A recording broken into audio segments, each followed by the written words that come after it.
kuih kan semua sama kan, yang masin lah, katakan kuih talam tu combination of masin dan manis, etc.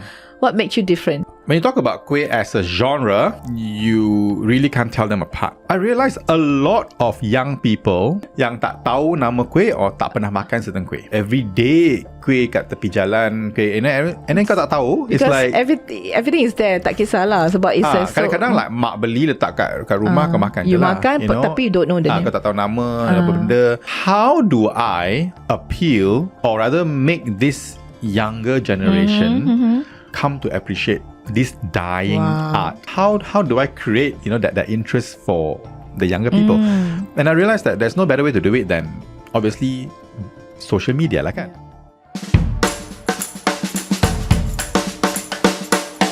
Welcome to another episode of Workaround Podcast.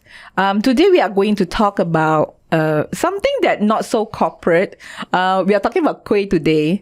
So yes. We are going to talk about kuih are not always that sweet. So again, it's talk about career transition from 9 to 5 job to entrepreneurship, since that something that we always wanted to.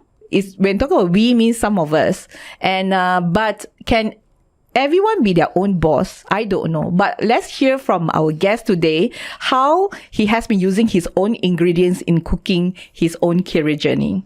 So we have Dinesh Rao hello. In the studio today. Welcome, Dinesh. Thank you for having me. Good to see you here. Again, yes. So, Dinesh, how do you introduce yourself to our audience out there? How do I introduce myself? Okay, Professionally. All right. I don't know. I don't really know whether I have a proper title per se, given people from my line of work, right? But I think it's suffice to say that we are in the F&B industry, right? But it's a very broad industry, right? But I am specifically a home-based food caterer, if you would call it. Okay, home-based food caterer. To be really, safe and broad. But I'm a home-based caterer, focusing primarily on desserts. You're specialized in desserts. Yeah, both local as well as Western desserts. Now, I always like to ask people how describe your job without telling people your job title. So now you're telling me you are home-based, what's the name? Home-based food caterer. But if they put that job title aside, right? Right. How do you describe your job then? I remind people the taste of yesteryears. Oh, so you are... So how I interpret is actually you make traditional kuih. Yes, that's right. Okay, that's good. Done it in a way that when people eat it, they'd be like, oh my God, this is like how, I used to have my grandma make this. Or my grandma make this, which not what I'm proclaiming, but this is what my customer told me. Oh, so that's sweet one. I'm just regurgitating what they say lah. Oh, thanks for this. I think that's quite an interesting introduction. Now, I know you were in doing a corporate job in one of the established telco back then. You still remember what was your job scope? Oh wow! How many years ago actually? Many years ago. Easily 10 years. I think more. Oh gosh. Okay. Probably 12, 13 years. Okay, I think. Yeah. What was your last job scope? My last job scope was I was dealing with young people. It was a very fun job. Primarily I was dealing with student grads. Okay, right. Graduates. So I was leading a program which is called a young talent program, where we go out and source for talents, basically young talents. So those who are, whether they are about to graduate or have graduated and stuff like that, and they would want to come back to Malaysia to carve out a career path for themselves. So that time, that was what I do. You know, we would go out to different universities, different colleges. Then we would just talk to young people, see, where they want to land their foot in, and if they're ever keen to come back, which is very important because back then already we are talking about young people who don't really want to come back, right? So, because like you said, the grass is always greener on the other side, right? Yeah. So for them, yes, so it's that was what I do lah, Cool. talk to them and say that, grass is always nice here too, so Please come back to Nation to please come back contribute. to Nation and stuff like that. And, so that's what I do. We bring them back. We groom them through various different programs, which what I do. I run the programs. And That's it. So you're so fluent in at least recalling your job scope about 13 years ago. That's a good thing. But why F&B, Dinesh? I once a friend of telling me that, because she's is also in the F&B business. You say, why so ramai yang after talking, come back. I mean, take a career break, and then I thought, I want to do food because I can cook, because you cook every day. Right. And how about you? I mean, why F&B? It's also fancy, nice cafe. Kan? Is that how motivates you to? No lah. I think to be really clear, I never really thought that I would go into F&B. Memang tak pernah Tak terlintas. tak terlintas langsung, they say. But at that point, I some people when they quit their job, it's because they always have something that they want to achieve which they can't find in their current workplace. But at that point, I really don't have any solid reason to quit my job, because I do love my job at that point. I had a very good boss, I have a good team, and these young guys, they are fun to be with, and stuff like that. So seriously, there was no reason to quit. But like I said, when opportunity presents itself, at that point, it was me, it was my two other friends that were thinking going into this F&B business, like seriously. And I was like, okay, good. You guys go ahead and do it. And said, no lah, you join us lah. You join us, it'll be fun, 3 of us, So after much thought and convincing from friends around, right? They were like, yeah lah, you should do it now, Yeah. So masa tu kan young, right? Bila lagi. So yeah, if you don't do it then, it's like, when are you ever going to do it? But even if you fail then, you'll be like, okay lah. You can back. still, bungkus and then go back and do your 9 to 5 job. Correct. So that was exactly what I thought. I was like, okay, fine. So yeah, so I told my boss then, I was like, I'm gonna quit open cafe. So they were like, huh? So But 10 years ago, 13 years ago, cafe is not kind of fancy belum, yet, kan? it's not that fancy correct, lah. Masa tu, people are still, I don't know, people still don't quit to open cafe yet. You're right. Masa tu, correct, so betul. masa sekarang lain cerita lah, But back then, no, it's still, your 9 to 5 is still a security blanket then, which not many people were willing to throw. Yep. So I was like, okay, but because I was also very comfortable going into business back then with 2 of my other friends, and so I thought, okay lah, let's do it. So you quit your job to be So your I own quit boss. my job.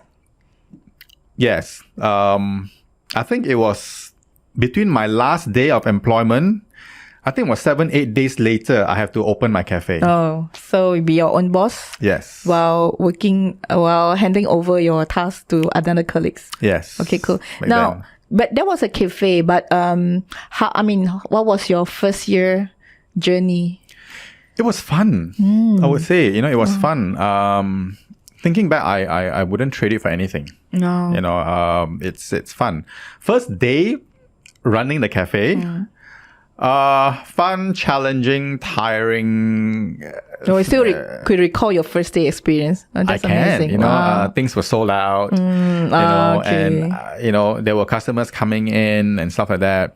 It was nice meeting new faces. So meeting people and stuff like that, it isn't something alien to me. Yep. So I'm quite comfortable with that. But I think the whole the whole scary part was like how people react to your food, because now you're putting yourself out there, whatever that you create, right? So you put it out there, service aside, so people come not because they want to experience the service. They would nak makan, right? Back then, it's different cerita, now it's different cerita, right? Last time was not so much on customer experience. Not so much of that. Yeah. Last time is, I memang nak datang and nak makan. It's not about anything else, right? So we talk about back then. So when people come, do they like what I'm putting out there, and stuff like that. Did they give you stress? They don't give you stress. You give yourself that stress, right? Because you worried that people, because you set your own bar, right? And you expect to achieve that kind of quality. So yes, first day was stressful in that sense, and there was a lot of people who came. I still remember quite a people came. We were sold out, full, tak dapat nak seat people and stuff like that. So the experience was great. It was quite a sweet experience, tiring. But I guess the whole most challenging part is when you used to deal with white collar people. Yeah. Now you deal with different groups of staff, right? So the whole you have to sort of unlearn what you learn in terms of like communication. Yeah, right. How you communicate to your staff back then, and how you communicate to my team during the F&B time it's completely different. I also see the difference that in a corporate world we have this quarterly or annual performance review. Yeah. But I'm sure you give a review to your staff immediately. Every day at the end of business hour. So, this is how you conduct your review with them. Yes. Wow. Or even on the very spot itself when they made a mistake. Yeah. Because you have to correct it, because it's a service industry, it's a food industry, it's ongoing. Definitely. If you don't nib it at the very minute, then what if they do the same mistake again? Yeah. So it's like, You talk about first day itself, right? How long were your cafe business? We operated for a good 10 years or 11. One of those so things. You were in cafe business. You owned a cafe for 10 years before you come back again. Before I came out. Yeah. You came out, right? What makes you decided to quit? Well, three of us unanimously decided that we survived the pandemic, which was like amazing, because a lot of people, they had to pack up. You did a lot of home delivery, I presume. We did well. So I don't know, by the grace of God or whatever, we were just lucky, and also we worked very hard.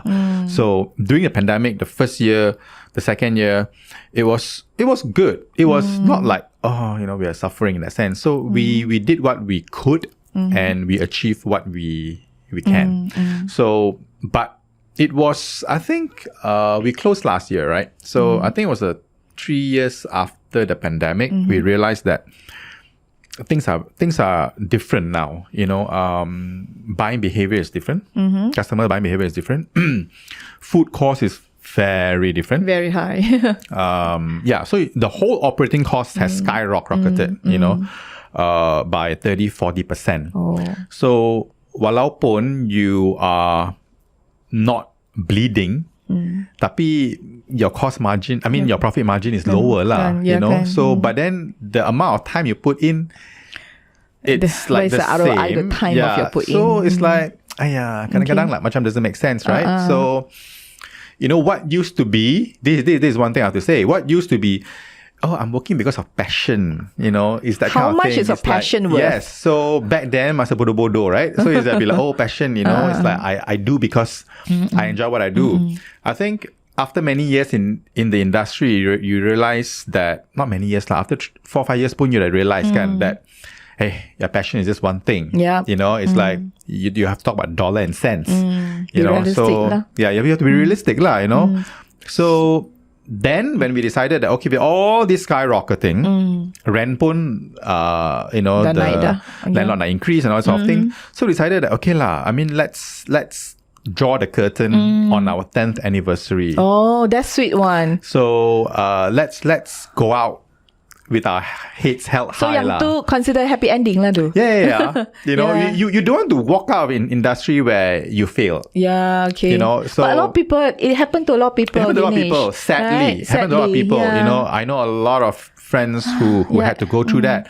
And kalau boleh, I don't want to go through that. It's like, why you put so much work into building a business for 10 years? I mean, it's not a big business. It's not generating millions. Tapi whatever small or whatever big business that you quit your job to go into, it's big in your world. Yeah. Right? So you have to think about that. And we were like, okay, it's time. I think we have reached the point where I think let's let the next generation of F&B It's called succession or planning. whatever take it on. You know, Yeah. they have greater resources. Too many. You know, and all that sort of things. Yeah. So let them don't forever compete and fight in the So same you consider space. your uncle in F&B industry already? I don't know whether I'm that successful, but I just feel that whatever time that we were in, we had the best of our lives. You know, we enjoyed, and you cannot be forever enjoying that Yeah. pace. And I think as part of growing up, you have to decide what's good for yourself, lah. Yeah. Let's talk about your current self, because I think, you know, I didn't expect that 10 years, because 10 years in F&B, in cafe, I think it was awesome, as you mentioned, so. right? Yeah. Of course, people see the fancy side of you lah, right? Of course, there's challenges, as you said, you know, financial and cost. But let's come back to the current self. When you are on your own now, alone, but are you lonely in your own journey? No lah. I'm not. I'm actually a very independent person. You know, I can live alone. I'm a loner. You know, but the thing is also, I also enjoy working with people. So when this whole by myself thing is not by design, right? If I have to backtrack, or are we going to get there or whatever, but if you're going to backtrack a bit, it's like during the pandemic, when my team were doing such a great job at the cafe, I was like, okay, I'm not required to go in that much, right? They were busy in the kitchen and the boss kat rumah. Boss kat rumah duduk goyang kaki and all lah. But the thing is, the cafe is very small, right? And then masa tu you nak social distance and all this sort of thing. You don't want to, you know, risk kan. So, and plus my boys were very capable of running the show.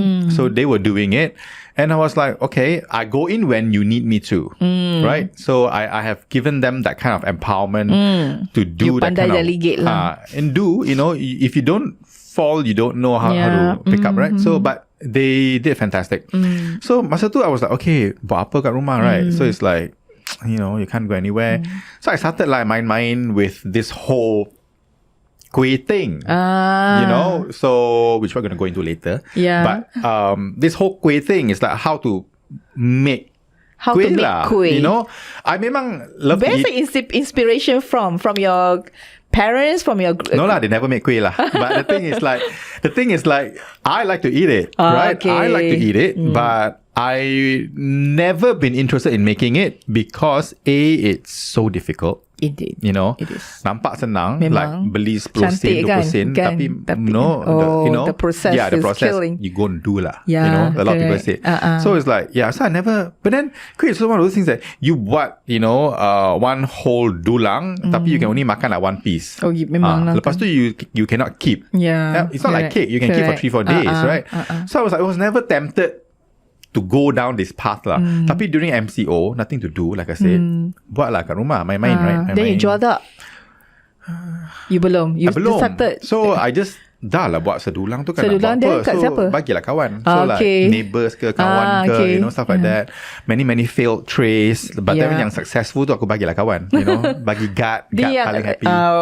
So Pak Gad paling happy when you paling, see you. so I can see them becoming more and more gemuk, you know, like prosperous.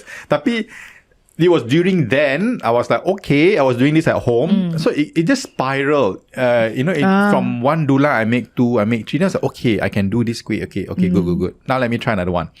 So you keep trying like that. Yeah, you know, okay. so it's like that. So the whole 2 years, duduk kat rumah, not like whole 2 years, tapi the whole time I duduk kat rumah, aku buat benda ni lah. Yeah, So yang it's like ni yang just apa? Your lab lah, your R&D lab. yeah. So rumah yang kecil and then kitchen yang kecil tu. So buat, you know.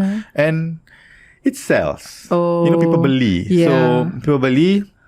I said, okay, is this even a business? So I was like, no, this is like a pandemic business. A lot of people say, masa pandemic, you jual banana bread, you buat sourdough, apa benda kau nak buat, you just buat during pandemic, right? Yeah. So I was like in that, joining thousands and hundreds of thousands of people who do that, you know, just not so much to make a living because I lost a job, but because I had a bit of free time. You know, free that, but there's a passion and also opportunities. Yes, it was fueled out by there. the interest and the curiosity and the passion for this particular cuisine at that point. I have a question here. Kuih kan semua sama kan? In a way. Yang masin lah, katakan kuih talam tu combination of masin and manis, etc.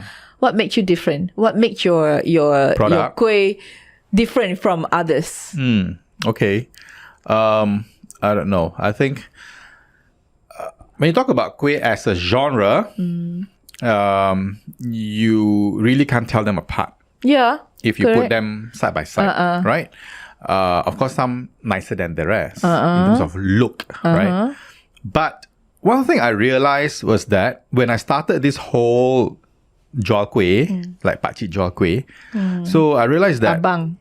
ke. So but then it's like I realized a lot of young people. When I say young, it's like our age and below, you know. Your age and below. Okay. Okay, our age. Okay. Semua kat studio ni and below, yang tak tahu nama kuih or tak pernah makan certain kuih. Right? And which is like a shame. It's like, hello, you are Malaysian. You know, we live in a cultural society. Every day kuih kat tepi jalan, kuih, and then kau tak tahu. It's Because like everything is there, tak kisahlah sebab it's kadang-kadang like mak beli letak kat rumah, kau makan je you lah. makan, tapi you don't know the name. Kau tak tahu nama, apa benda, sedap tak sedap, tak tahu. So and you don't know whether this supposed to be like this or that, right? Okay. So it was that. So what I realized was, a lot of young people tak tahu nama, you know, and also the what it is, right? So you come up with educational set of content. What I realized was that how do I appeal or rather make this younger generation come to appreciate this dying art? You call this an art. Yes, because it is an art, right? Because it takes 6-7 hours to produce one very simple kuih.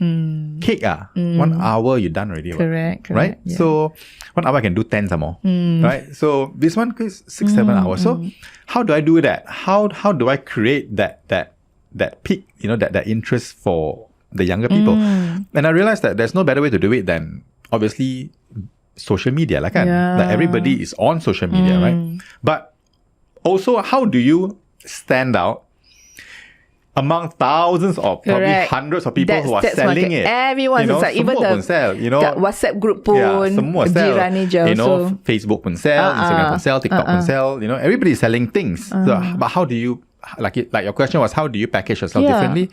I think what I did, or I deliberately try to do,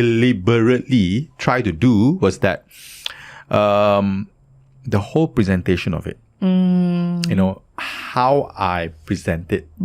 Is this considered food stylish? There's a new, I think yes. I mean, food styling. Do you consider yourself a food stylist? I am not by profession a food stylist. Yeah. But I like to take photos of food. Are you moving towards that direction? I mean, I don't know. Why not? I don't know. I don't know. Yeah. Well, no one has ever paid me to do it. So. But you can do it on your own kuih, right? Can. Yeah. So if you scroll through my Instagram, then you will realize that, I take quite nice photos, which everybody says, right? Correct. So I think that's in a way memang food stylist lah. Like you shot sendiri, you take photo lah. I mean, in Instagram, everybody is shot sendiri. Memang. You know, it's like, tak kisahlah, you suka tak suka. But as long as you happy, you shot sendiri, cukup lah. You know, and then the followers come or not, that's a different story. So that's come to my next question, Dinesh, is that you shot sendiri, okay, you beautify your kuih and everything, and of course they will attract the customers to buy from you.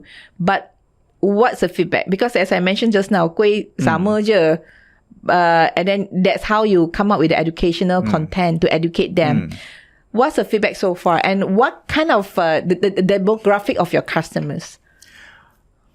Feedback. Okay, first question. Feedback. Feedback. Generally lah. Ada yang suka, tak suka lah. Of course, ada yang nampak suka, ada yang nampak je tak cantik. suka, right? Yeah, I mean, you cannot expect everyone to like your things, right? If you set that kind of benchmark, then you set yourself to fail. Oh, You know, so there will always be people who are happy and people who are not happy with your things. But generally, I would say every time when I put out my items to sell, I get very positive feedback. Oh, good to know. So, that. one or two yang tak berapa suka, I mean, you just take note. Yeah, You okay. know, because But would food that is help so you? subjective. Yeah, right? food is so subjective. Yeah. Tapi it's also don't you want to take that feedback as to improvise what went wrong? Some yes, but a lot of them are like if you tell me something that macam there's some customers that say, oh, but I find it a bit too sweet. So I'm like, oh, okay, good to know. But if you nak custom a whole order for yourself, then I can reduce. Can be done lah, right? Tapi kalau nak beli sebungkus, Out I of the cannot- whole dalang itself, out of the dulang. whole dulang yang Dulang aku itself, buat, then aku tak boleh custom lah kan. Okay, You know, faham. so it's like between buying a ready to wear and buying a tailored Yeah. couture piece lah. You know, whatever you don't like ready to wear, you beli lah because you're buying Okay, one piece. faham. So it's like that. So but generally, the response been pretty good. So they Yeah, tell me that whenever they try, when I talk about Kuihs, for example, it really reminded them of Kuihs many years ago, Okay. which their grandma used to make So or you stuff like that. made your objective in that sense. Tapi just now you mentioned that you're focusing on the young people. Younger. Lot. So are you saying that you Who are are my demographics? You asked me. Interesting enough, when I look at Instagram, kan there are the statistics, right? So when I look at my Instagram stats, they said my entire demographic, who I attract, are women between the age of, I think it was between the age of 30 and between the age of 30 to 60 macam tu. Oh, so it's your like, it's like content. that. So you attracted the wrong category. You wanted to educate the young people, and end up but their to parents me- is the one who purchase from you. But then to me it's like, okay, my young people is not like, oh, teenagers ke apa, excuse me, but more like working adults. Okay. I mean, first of all, you need to have the means to beli also. Faham. Kan? So, Yeah, okay. As long as you're a working adult and you have the means to purchase and you are my audience lah. Yeah, But okay. yeah, so I'm like, okay, in a way, you know, yeah. Okay. Now, just now I mentioned, right, Kuih is the same, but just now you talk about the how your positions are differently. How about innovation? How can you do differently in the Kuih that we have today? Because we talk about innovation a lot, right? Presentation, yes, you can be creative. Tapi, do you have intention to kind of redesign or maybe improvise a bit our traditional Kuih? Some yes, in terms of looks. Only more on the looks, huh? In terms of looks, I would say I'm a traditionalist. I like certain food tasting how it used to. Okay. You know, and I don't really like to play too much within the spectrum of how it's supposed to taste or look. Faham, You know, faham. so and also I realized that is my customers. Okay, so You know, you have so, targeted Yeah, audience yang customers tahu yang apa yang diorang nak, and then traditionalist, as apa you yang diorang willing to pay for. You know, okay. So and I feel that if I deviate far too much from that, I might lose this group of customers who have been supporting me for very long. But you can always create a new group But of customers, you can create a new following, but it may not be sustainable. Okay, You know, alright, yeah. So you still want to focus on your of course, niche lah. along the way, you nak main with one or two, you can Yep. you can test your waters, right, so to speak. But I won't say I will go all out of the way to do this. But I think in terms of innovation, the greatest innovation that can be done is not so much of in terms of the taste or what. I think in terms of when you talk about traditional food, right?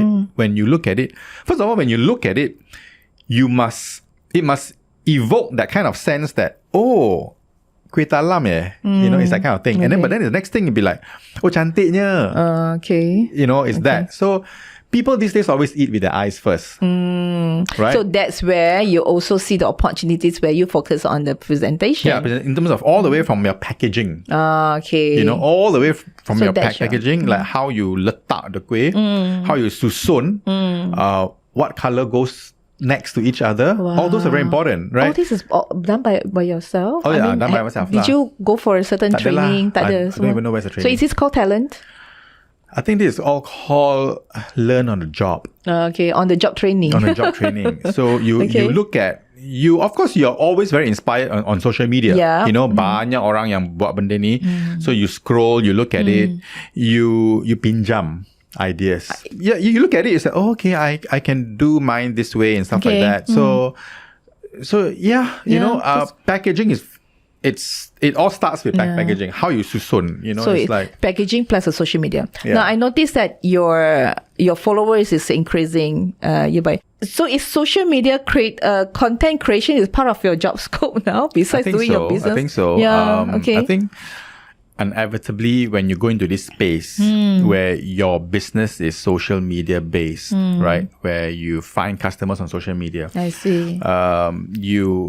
People follow you for many reasons. I mean, I won't say I have a lot of followers, but however much that I have, people follow you for a reason lah. Either or why we follow certain personalities. Okay. Right? So we either want to see how they live their life. Okay, all right. That's called kepochi, which is all Malaysians are like that. We are not only Malaysians. I think this is a universal we thing. love to see how people live their life and stuff like that.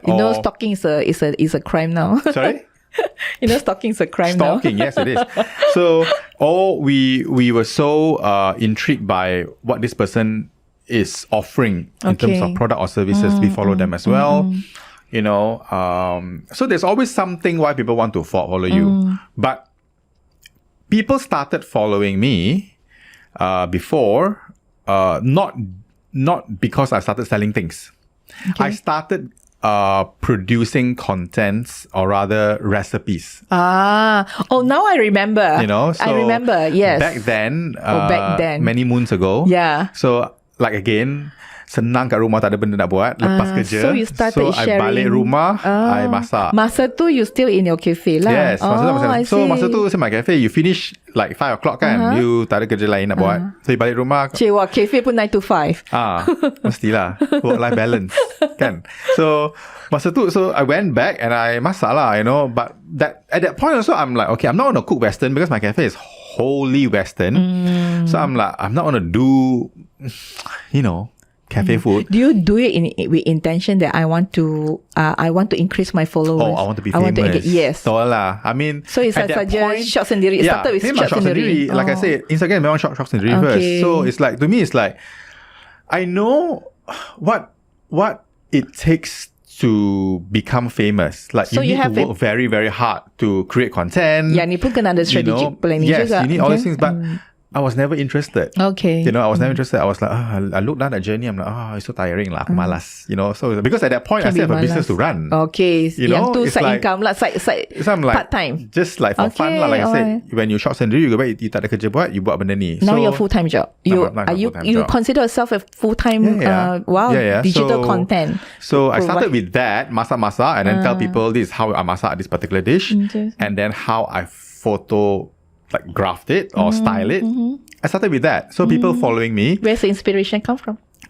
All from what my mom used to cook. Okay. Right? So I'm such a traditionalist. I like old school food. I like comfort home cooked food. But you make the traditional food jadi make it relevant. Make it relevant and modernize kan. And make it like, maybe in terms of 15 steps, you cut it down to maybe like 10. But then you don't compromise on certain qualities and flavors. So stuff like that. So I did that for many years. There's a part of the reason the followers so I think people started following me because of that. This person cooks like this and they share the recipe and it works. Yeah, most important, because it works dulu kan secret recipe banyak. I remember once I was in kitchen with my grandma, so I was so curious. My grandma, no need to know lah. You go out Satu lah. and you play. So but I mean now there's no secret recipe. Now you just not talk about followers, right? It's a business. Is number of followers equivalent to your revenue? Yes and no. Yeah. I think you can't deny the fact that if you have, say, 100 followers versus 10,000 or 100,000. I mean, look at Khairul Aming. Oh yeah, amazing. Right? I mean, it's as clear as that, Yeah. right? Everyone wants to be a Khairul Aming kan. You sell 1 million something in 3 minutes, right? Yeah. Ding ding. So, but the thing is, also you start somewhere. Okay. You know, so I have friends whom like they have lesser followers because they just started this whole journey. And they were sort of like dejected because when they put out something, Biasalah. you know, the take up was slow. Yeah. But what's your advice for those always say newcomers? every one of us starts from the bottom. You know, we didn't like tiba-tiba I woke up and I started selling apa benda and then it's like, oh, jadi viral. Siapa? No.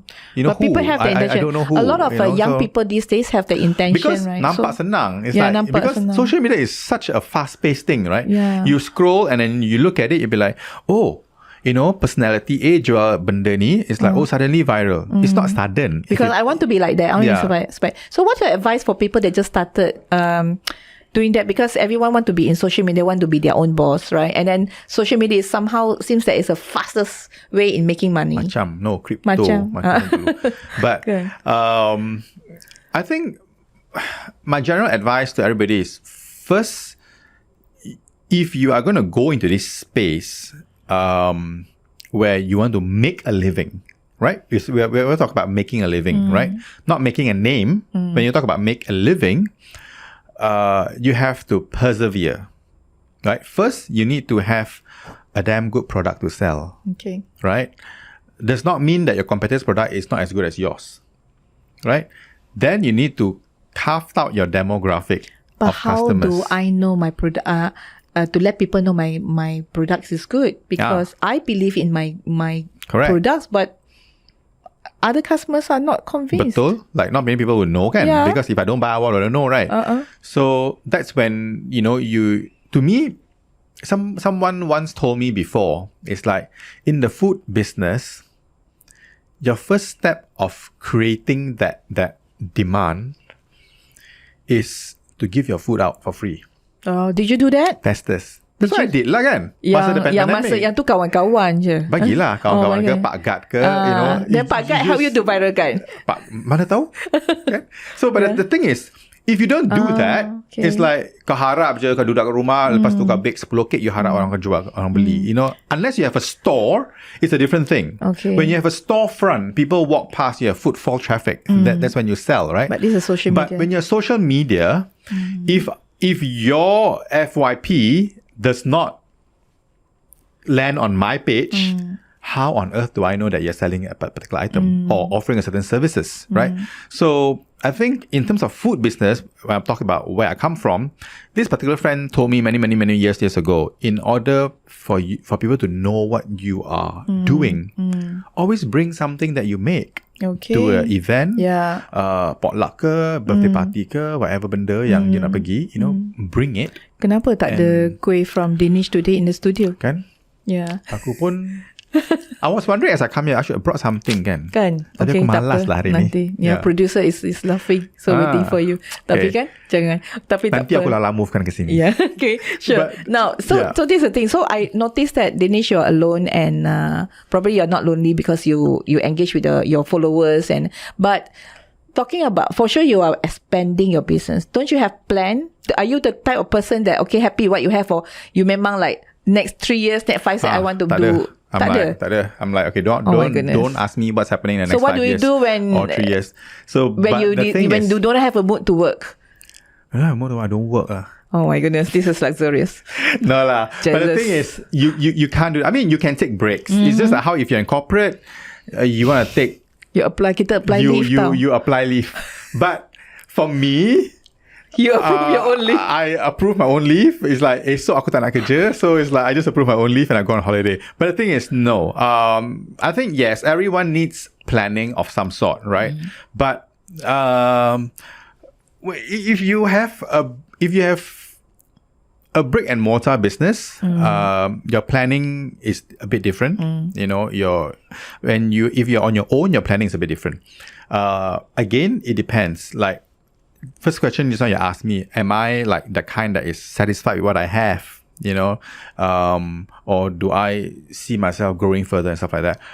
Yes, I'm contented and I'm happy with in my current state, where I can churn out what I love to do at my own pace and in an environment where I'm happy to work with, which is my home. Right? So you want, but then for you, let's say this is a yes where you're comfortable with what you have. Yeah. But for sure you need to grow. Yes. So and next question is, a lot of don't people you ask me, engage with your any business coach to expand your business, to bring your content to another level in the digital world? I mean, I haven't really thought about that in terms of bringing my content to another level or not. But I think at this point, it's actually a very, I would say I'm only in this space for 3 years. Okay. 2 years plus. 2 years plus, 3 years, right? For some, it's a very long time, and for some, it's a very short time, right? You can either die in these 2 years in terms of business, right?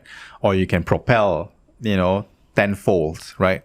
But for me, because of the nature of product that I sell, which is in a way very laborious, I can't automate You things, can't, yeah. I can't automate things, and people like what I put up because of that, which is the handcrafted. I think it's more on the items. stories of the kuih, your products itself that whether makes you outstanding.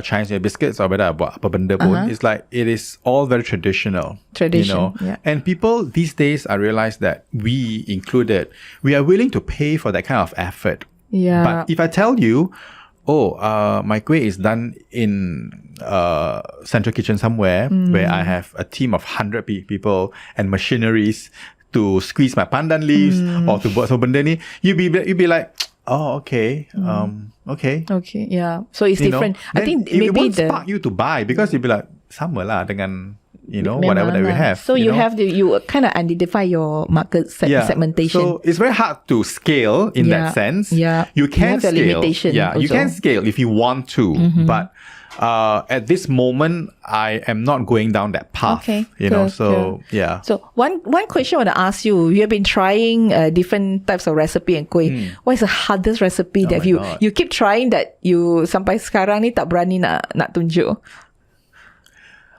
I think, right, if there's one thing that I did and I failed and I never went back to it was cake lapis.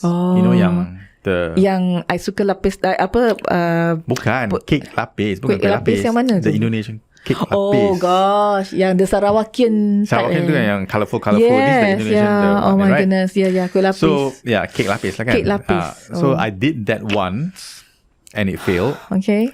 Took my whole day from the kitchen. I'm like, oh my God, I'm so tired after that. So what did you learn from there? You never just pay from someone and buy it. Okay. So to me, it's like, don't kill yourself creating everything on your own. Everyone has their own specialty. I think so. Go to that person, buy however much the person is asking, and then go back and eat. So you find your segmentations and uniqueness, and you enjoy your life in that sense. Now, when was the last time you ask yourself what you want? Every day I ask myself what I want. Okay. Have you found what you want? Or you have unlimited ones? I think all of us have a certain materialism need that we need. So when you talk about what you want, it can be material, it can be spiritual, it can be a lot of things, right? So in this case, have you ever asking yourself that if you want to come back to 9 to 5 job again? No, tak nak. Okay. I mean, you never. That's a flat no. I mean, okay. I think because I've been out of it for so long, but again, people say never. Yeah. You know? Then you're very sure that this is never. So I hope so lah. Okay You know, lah. I don't want to go back to 9 to 5 because I can't bear the fact that I have to wake up so early. Not that I wake up very late phone. We have companies But, that are offering a you know, flexible working arrangement. Right? I know, right? But yeah, these days people work very differently, you know. So no lah. So the answer is no. Okay, No lah. never mind. So now we are almost at the end of the conversation, Yes. Dinesh. Thanks for sharing your Most welcome. Your Had so not much that fun. sweet kuih, because there's a ways up and down, and also your your journey in discovering different types of kuih, and also your how you engage with the audience in your social media page as well. So most of the guests that come to my show, they have their games, the time Okay. to understand themselves better. Themselves better, sure. Okay, so we have 6 colors here. You may choose any Okay. colors that you like. You may also choose 2 cards from the same category as well. Okay, so I just pick one, Pick right? one. Okay. Okay, so read Open out. it. Yes, open it and read out. What it says, is it? What beliefs have you adopted from other people that don't serve you now? Oh God. Oh gosh, this is Apa like, ni? are they talking about the customers? So deep. Why you put me in such a deep state? Okay. What beliefs have you adopted from other people that you don't serve now? That customers are always right. Oh, okay. This is what made me recall. Sometimes you bengang with your customers Kan? online too. I think humans are humans, Okay. right, Mi Fong? I mean, are customers always right? Are bosses always right? It's Don't another answer lah, don't episode answer. of the podcast. Okay, yeah. Okay. Are your Right. staff always right? Okay, good. You know? I like that. So another colors, or another you Another want one. to choose Okay. same colors? No lah, maybe I choose another one lah. Okay. That one's so deep. Yeah. This is could be deeper. Is under my the God. category of self-awareness. Oh my God. Okay. Let's reflect a bit lah, since I'm already here. Okay, let's choose one. Okay, this one.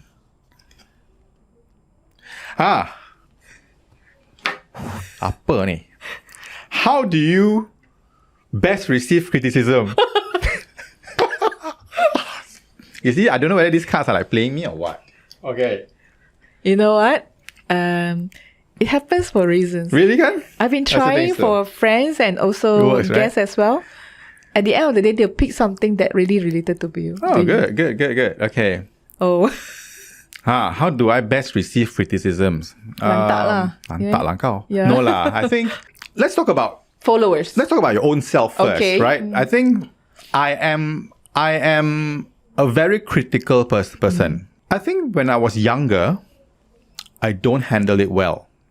You know, to me, it's like I did my best, and if you don't like it, lantak lah kau. You know, it's like I said, willing buyer, willing seller. You know, but the thing is, as I grow older Wiser. and wiser, hopefully, Yeah. right? You begin to reflect on the feedback, not criticism, the feedback that people give you. Not just customer in general. You know, your life does not revolve around customers. Revolve around your loved ones, revolve around your friends, right? Your neighbors and semua ni lah. So when someone says something, I now have to like have a paradigm switch and say that actually it's not criticism, it's feedback. The moment you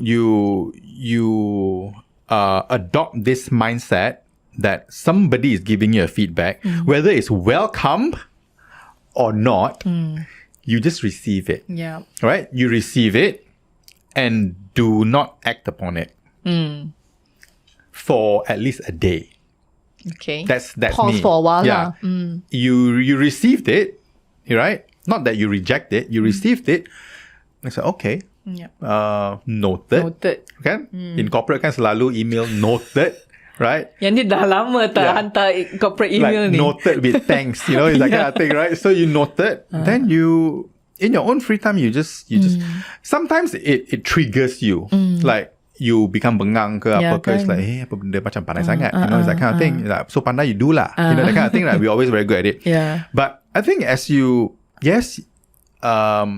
as you think about it, you'll be like, oh yeah, there's some truth to it. Okay. Yeah. You know? Just noted and thanks lah. Give some truth to it, and then you sendiri lah. Yeah. If it's a self-awareness and self-development thing, you sendiri fix it lah. Yeah. Okay. Good. It's hopefully this is also a self-awareness conversations. Yeah.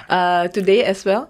That's a wrap of a conversation today, Dinesh. Now, what I learned from Dinesh, right, is someone that I don't think you have a big plan with you, but you kind of have a high awareness what you can do, what you want to do. And that's where the happiness come from as well. I think it's very important. I think it's happiness. Happiness. I'm actually in a state that I'm actually very happy. You know, I was happy when I was employed. That's very important. I have to put it out there. I'm happy when I was employed.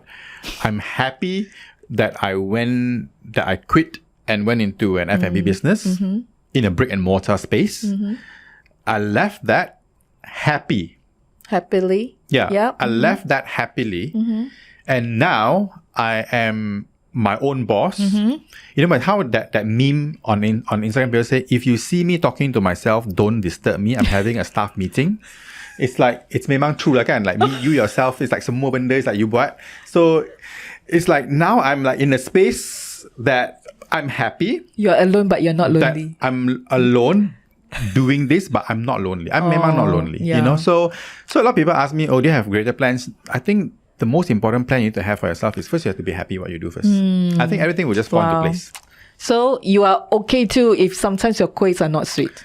Okay. Yeah. Okay je. Good. Thank you. Okay je. Thank you so much. Thank you so much for and having all the me. best to you. And last but not least, where can we find you in Instagram? I'm only on one social media platform. I'm on Instagram. My handle is My Asian Kitchen. My Asian Kitchen. That resonates with what I do. Yeah. Right? Yeah. So if you like to know more about food, or you're not trying my stuff, or you just want to follow my cute dog occasionally. What's her name? Her name is Miso. Miso. The corgi. Okay. Yep. So you just follow me. Okay. And sure. be friends. Be friends. Okay. Yes. Thank you so much. And we meet again in next episode.